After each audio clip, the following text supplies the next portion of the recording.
Olá, boa tarde. Que a paz do Cristo esteja conosco, agora e sempre. Nessa tarde, nós vamos conversar um pouco a respeito de um tema contido no livro Jesus no Lar, psicografia de Francisco Cândido Xavier e pelo espírito Neio Lúcio. E o tema que iremos abordar é a glória do esforço. Para iniciar o nosso trabalho, nós vamos relembrar uma informação contida no Livro dos Espíritos. É aquela que é exarada na pergunta 115. Ali é feito o seguinte questionamento: dos espíritos, uns terão sido criados bons e outros maus? E a resposta que nos é dada pela espiritualidade é a seguinte: Deus criou todos os espíritos simples e ignorantes, isto é, sem saber. A cada um deu determinada missão, com o fim de esclarecê-los e de os fazer chegar progressivamente à perfeição, pelo conhecimento da verdade, para aproximá-los de si, e nesta perfeição é que eles encontram a pura e eterna felicidade.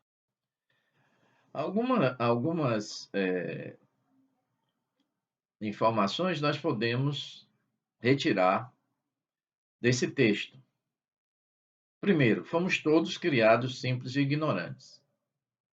Então, quer dizer que todos nós estamos fadados a errar para efetuar o nosso processo de aprendizagem, já que a ignorância é um status que nós estamos colocados hoje. Apesar de toda a nossa evolução, nós sabemos que o ser humano progrediu bastante, porém, nós ainda ignoramos muita coisa. O que nós sabemos não representa quase nada diante do muito que ainda temos que aprender. Segundo ponto, Deus nos deu um determinado trabalho. Vejam, ele deu todo um conjunto de qualidades, ou seja, a herança que Deus nos deu é justamente as qualidades que ele possui. Mas como nós estamos ainda num status de ignorar que temos essas qualidades e que cabe a nós desenvolver essas qualidades, mas Deus coloca bem claro isso, que é esclarecê-los e chegar progressivamente à perfeição pelo conhecimento da verdade. Então, a verdade é aquela verdade que já está contida dentro de nós, porque ele fez essa doação para nós. Então, a gente tem que trabalhar o nosso trabalho para chegarmos até o destino fixado por Deus. O único trabalho é fazermos um esforço para que essas qualidades estejam cada dia mais desenvolvidas. Isso quer dizer que a nossa personalidade vai sendo marcada por aperfeiçoamento de qualidades nobres e divinas. E o nosso trabalho é exatamente esse. Então, depois que a gente alcança o status de perfeição, é que nós vamos encontrar a pura e eterna felicidade. Então, veja a conclusão: nós vamos ser felizes. É o único destino que Deus fixou para cada um de nós. Nós vamos ser felizes. Ah, sim, mas como é que a gente consegue a felicidade?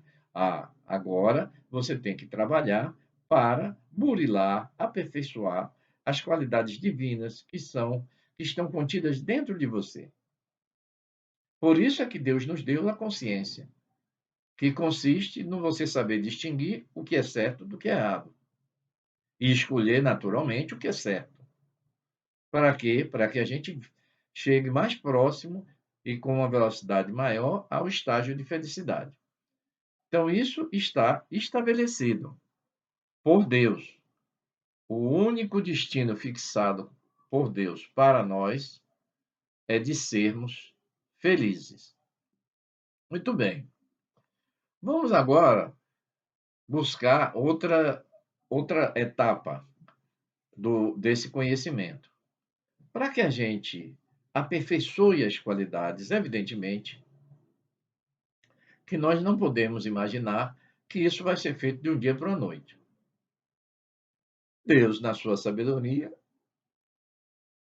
o que é que propôs para que a gente pudesse alcançar essa perfeição e consequente felicidade? Ele programou as reencarnações. Então, na pergunta 132, o questionamento é feito: qual é o objetivo da encarnação dos espíritos? O espírito de verdade, ele ratifica o que foi dito na de 115. Deus lhes impõe a encarnação com o fim de fazer chegá-los à perfeição. Para uns é expiação, para outros é missão. Mas para alcançarem a perfeição, têm que sofrer todas as vicissitudes da existência corporal. Não é, e é nisso que consiste a expiação. Visa ainda outro fim a encarnação, a de pôr o espírito em condições de suportar a parte que lhe toca na obra da criação. Então, a gente pode deduzir, pelo que aí está escrito, uma coisa importante. Todos nós, passamos por expiações e também realizamos missões no mundo material. A expiação consiste em você corrigir os erros que você cometeu através de um processo dolorido. Então, se você atingiu alguém pela espada, você vai ter que sofrer o efeito da espada em você, para aprender o seguinte: olha, eu não devo mais usar a espada, porque eu só faço atingir os outros e produzir dor, e essa dor retorna para mim, outra oportunidade. Mas ao mesmo tempo, existe o lado missão. O que é missão? É você realizar um trabalho bem feito que beneficia a você e a humanidade. Então, por exemplo, vim com o objetivo de ter uma família e observo que meus filhos são pessoas, espíritos ainda um tanto quanto endurecidos. Ora, eu tenho que lutar para sustentá-los, dar uma boa educação a eles. Então, mesmo que eu faça isso e eles não correspondam, isso consiste no meu lado de expiação. Apesar de todo esforço, mas meu filho não é aquilo que eu achava que ele iria ser. Então, esse é o lado que causa sofrimento ao pai, à mãe. Mas, pelo outro lado, você tem uma missão. Você recebeu o espírito ainda embrutecido e cabe a você investir, investir, investir para que ele se torne uma pessoa melhor, para que ele se torne um homem de bem. Então, em todas as nossas existências, nós temos esse lado expiação, sofrendo pelos erros que cometemos, mas temos também a oportunidade de proporcionar o nosso próprio crescimento, de melhorar a pessoa que nós somos. E isso é uma missão. Então vejam que as coisas são bem planejadas do ponto de vista divino. A oportunidade está em nossas mãos. O esforço para conseguirmos chegar àquela felicidade prometida é nosso. Nós é que temos que fazer isso. Muito bem. Se, porventura, nós iniciamos a nossa caminhada reencarnatória, é no mundo material.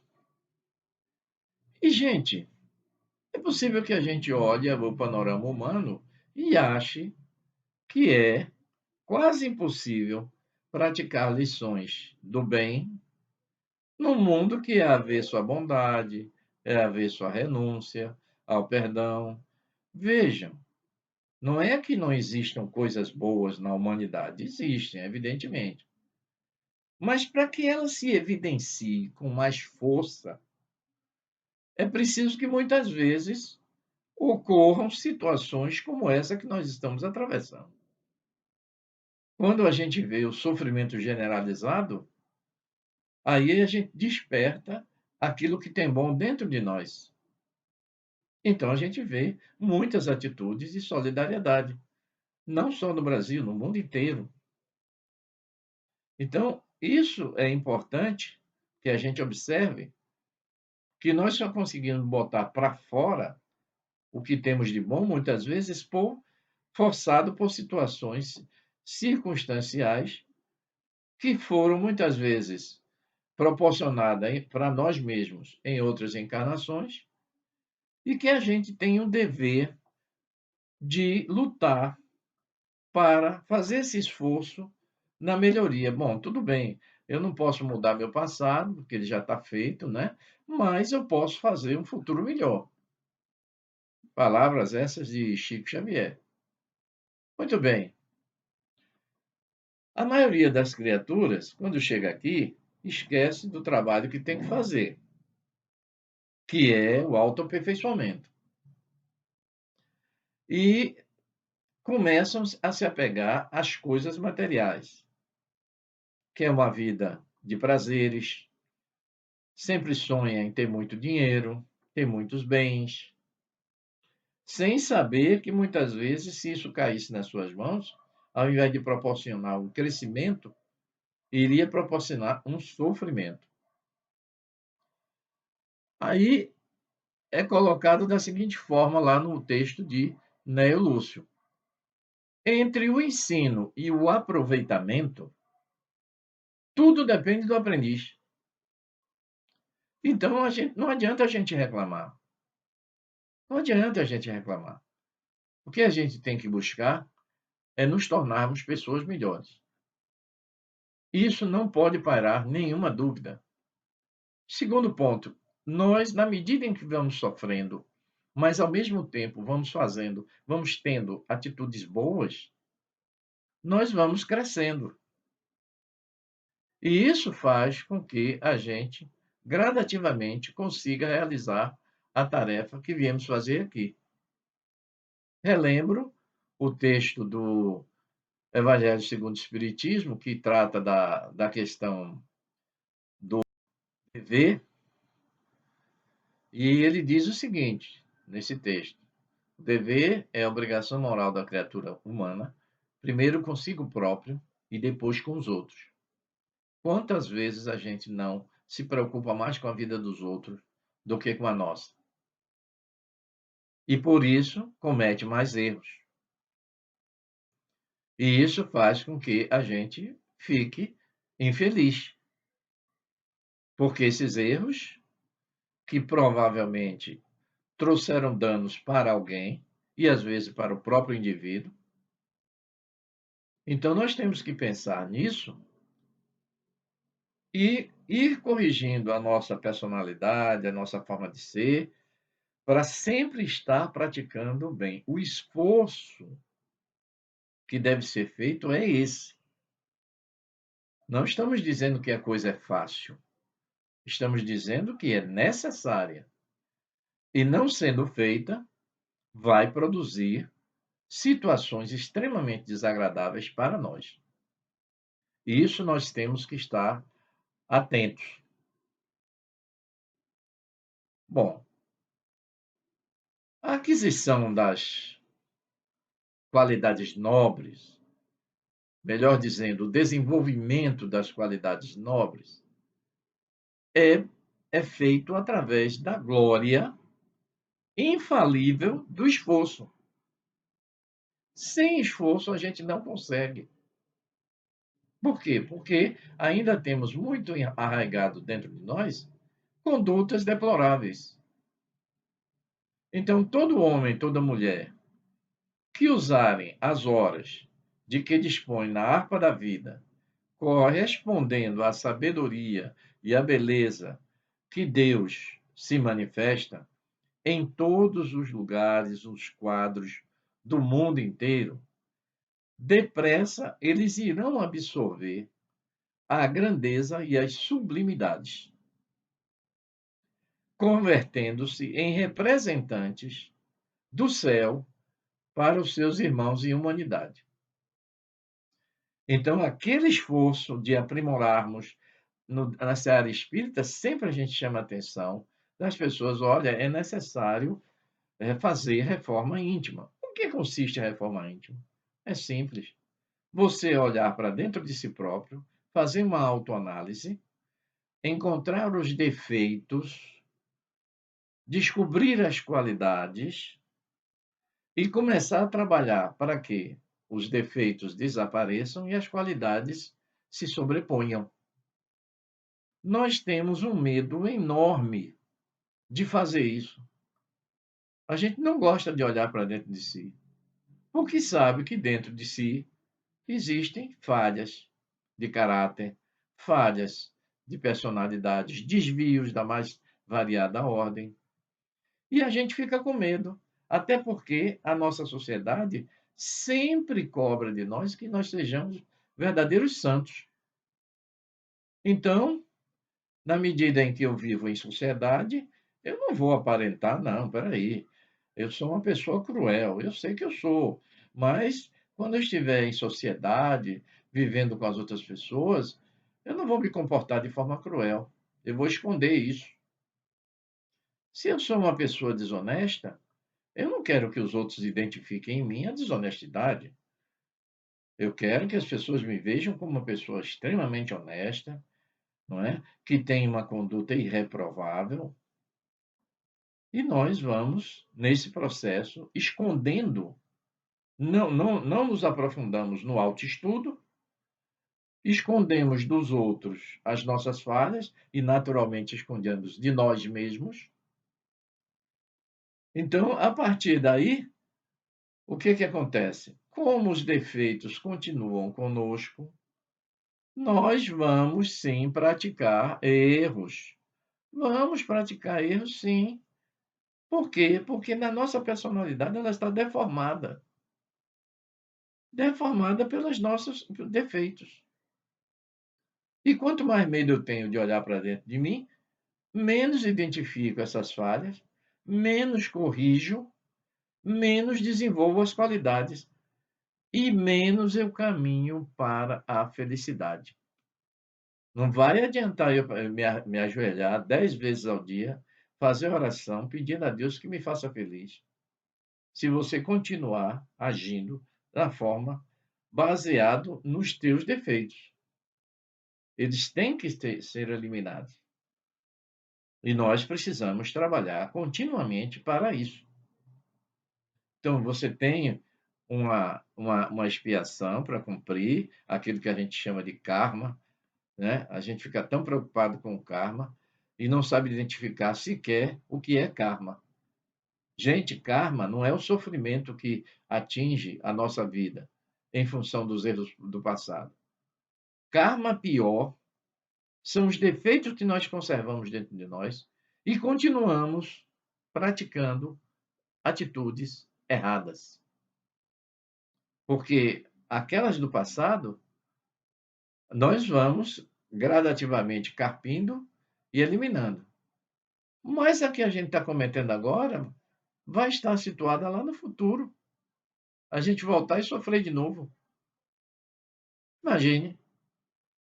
Então a gente tem que estar atento à sua própria conduta para ver o que é que você pode fazer por si mesmo. Nós temos que trabalhar. E se não fazemos esse investimento em nós, quando chegamos aqui, uma das primeiras coisas que a gente se preocupa, nós, família, a preocupação maior da gente é o quê? Botar o filho na escola para que ele consiga aprender, consiga ter uma vida confortável, possa viajar para a Europa, possa ter seu bom carro, possa ter uma boa casa. Ah, Dilson, mas você está dizendo que isso é errado? De forma nenhuma. Não. Mas cadê aquele planejamento de conduta moral para ser educada? Olha, eu tenho aqui uma relação de qualidades que eu tenho que desenvolver no meu filho. Se eu não tiver conhecimento suficiente, eu vou procurar alguém que possa fazer isso junto comigo. Então, nós temos essa responsabilidade. Olha a questão da missão. Temos que fazer isso. Se não fazemos, nós vamos entregar à sociedade uma pessoa com uma personalidade deformada. E depois nós mesmos vamos criticar porque a pessoa agiu da forma como não deveria. E se a gente chega no planeta para trabalhar somente a cota de tempo que é paga pelas mordomias da terra, sem qualquer aproveitamento das largas concessões de horas que a divina bondade lhe concede no corpo, nada mais vai receber, gente, além da remuneração transitória do mundo. Muitas vezes a gente deixa de assistir uma prédica religiosa, mas vai assistir um futebol. É isso que ele diz aqui. Ah, e é errado assistir futebol? Não, não é. Você precisa apenas definir qual é a sua prioridade. Tem pessoas, por exemplo, que vêm com a faculdade mediúnica, belíssima, que poderia ajudar a humanidade. No entanto, ela não vai a um centro espírita, porque diz que tem medo dos espíritos. Aquela qualidade, aquele instrumento do bem, vai enferrujar. E quando a gente chegar no mundo espiritual, naturalmente, que nós vamos nos arrepender amargamente pelo tempo perdido, pelo esforço que não foi feito. Então, a glória do esforço consiste no aperfeiçoamento das nossas qualidades. Não vamos esquecer disto. Nós temos um dever. O dever maior da nossa vida é transformar-nos em pessoas melhores. E para isso, todos nós sabemos disso. Para isso, nós temos que investir, nos esforçarmos para quando chegar no mundo espiritual, os nossos amigos que projetaram a encarnação, que até avalizaram a nossa encarnação, se sentirem satisfeitos. Olha, fulano, você não saiu perfeito do mundo físico, mas você realizou a maior parte do seu trabalho que você se comprometeu a fazer aqui, das mais variadas formas. Entenderam? Então, concluindo essa conversa, nós temos que chamar a nossa própria atenção para o trabalho de autoaperfeiçoamento. Nós temos que buscar os meios através dos quais nós vamos conseguir nos tornarmos gradativamente pessoas melhores. Ah, mas eu não tenho tempo de ficar me dedicando à igreja, ou a um templo espírita, ou fazendo bem de alguma forma. Eu não tenho tempo para isso. Tudo bem. Se você acha que não tem tempo, algum dia esse tempo que você está desperdiçando vai lhe faltar. Por ausência, por exemplo, de reconhecer o processo reencarnatório como verdadeiro, muitas criaturas praticam aborto. Então, ele veio para expiar, mas ele tinha vindo também com a missão de criar aquele ser que lhe foi entregue pelo Criador. Então, por que que ele não aproveitou essa oportunidade e ainda cometeu o crime? Naturalmente que isso vai voltar para ele, porque aquele espírito que foi agredido, se ele não tiver preparo moral para perdoar, ele vai querer se vingar de você. Tem uma história no Missionários da Luz, um outro livro de Chico Xavier, que fala de um espírito que já tinha até alcançado um determinado nível de desenvolvimento, e aí foi feita a programação para ele e os pais voltarem ao planeta Terra, encarnados. Naturalmente, os pais vieram na frente, se encontraram, casaram, mas a mulher não conseguia engravidar. Não conseguia engravidar. Foram aos médicos. Os médicos, olha, não tem nenhum problema com a sua saúde reprodutiva. Está funcionando perfeitamente bem, não tem nenhuma deficiência. Mas o que é que acontecia? Em encarnação passada, aquele pai tinha sido morto pelo futuro filho com uma facada no coração. E o pai, relembrando isso, relembrando isso, ele bloqueava as suas funções genésicas, impedindo o processo de reprodução. Pois bem, foi feito novamente mais reuniões durante o período do sono dos pais, junto com esse filho. Esse filho pediu perdão mais uma vez, e aí o pai resolveu perdoar, e finalmente eles puderam gerar o filho que estava previsto naquela encarnação para eles. Então, tenhamos a absoluta certeza do seguinte: nós não vamos fugir às nossas responsabilidades. O que é responsabilidade?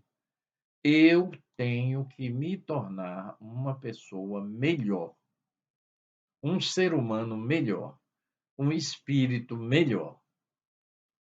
Se eu vier aqui para a Terra e nas horas que eu tenho vagas, eu não emprego em fazer o bem a mim mesmo, em primeiro lugar, porque quando você se aperfeiçoa, você se torna uma pessoa melhor. E você sente isso. Trabalhando na área da psicologia, eu observo que as pessoas, em sua grande maioria, têm é uma verdadeira pandemia de sentimento de culpa. Esse sentimento de culpa faz com que o indivíduo não encontre sentido para a sua vida. Viva o tempo de vida dele no mundo material com medo, sabe de quê? Medo da punição. Por quê? Porque ele sabe que é culpado. Todo espírito sabe. Ah, mas eu não estou lembrado do que é que eu fiz. Sim, porque a misericórdia divina fez com que você esquecesse para que você não sofresse demais. Você já pensou? Se aquele filho, se aquele filho e aquele pai, que eu acabei de relatar o processo deles, descobrem aqui no mundo físico, na memória física, que o pai descobre que o filho era assassino. E o filho descobre que o pai tinha sido sua vítima. Eu pergunto a vocês, como é que esses espíritos iriam cultivar o sentimento do amor? De que forma? Impossível. Por isso que Deus nos beneficia com o esquecimento das coisas ruins que nós fizemos.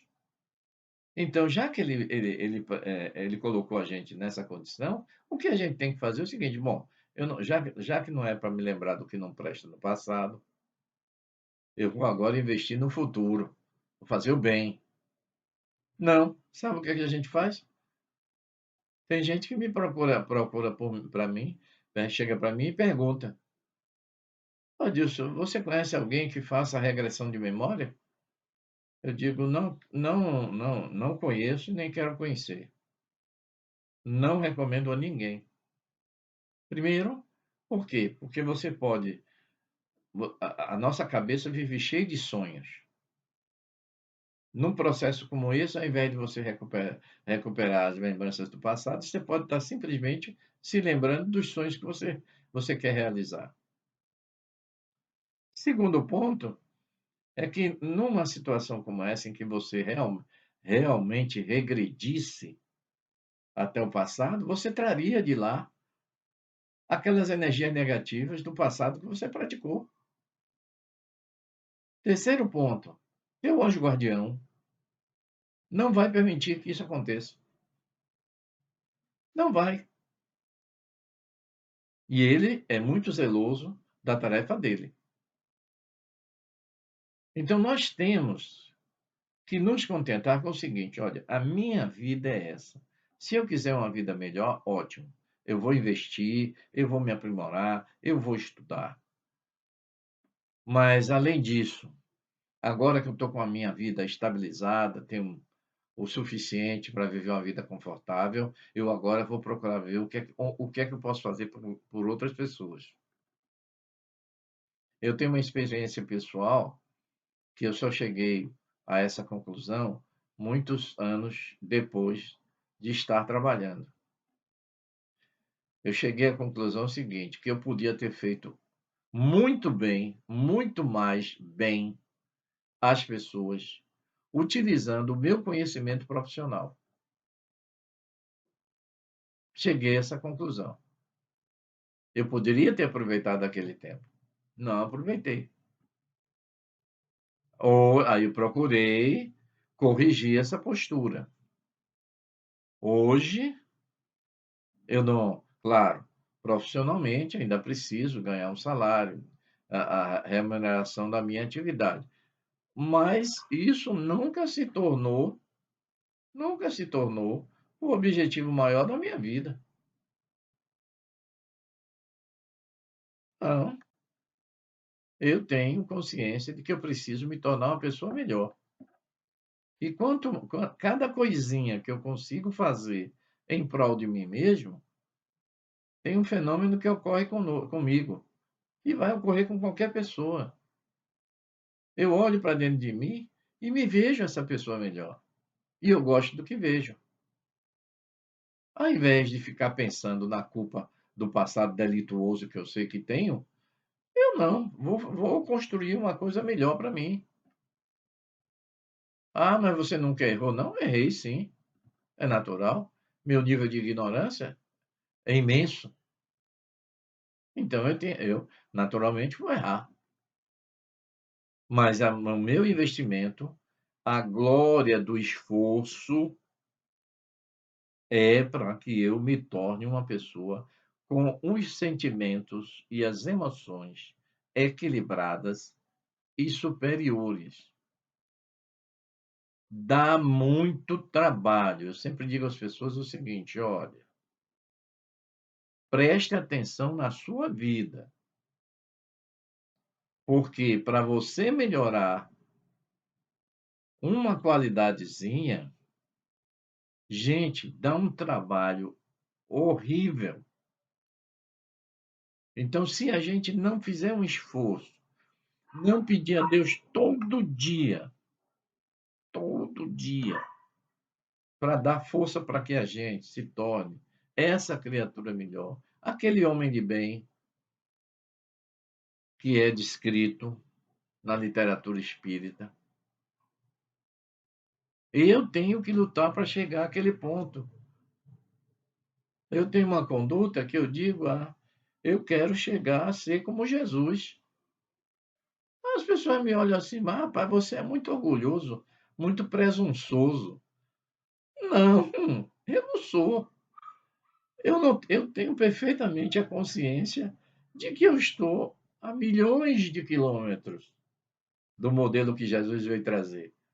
Eu tenho consciência disso, mas eu tenho dentro de mim a vontade de me tornar uma pessoa semelhante a ele. Vai demorar? Vai, não sei quantas encarnações, mas um dia eu vou chegar lá. Então, essa é a glória do esforço que Neio Lúcio chama a atenção de todos nós. falar mal da vida dos outros, prestar atenção ao que os outros fazem. A gente muitas vezes deixa que as pessoas elas,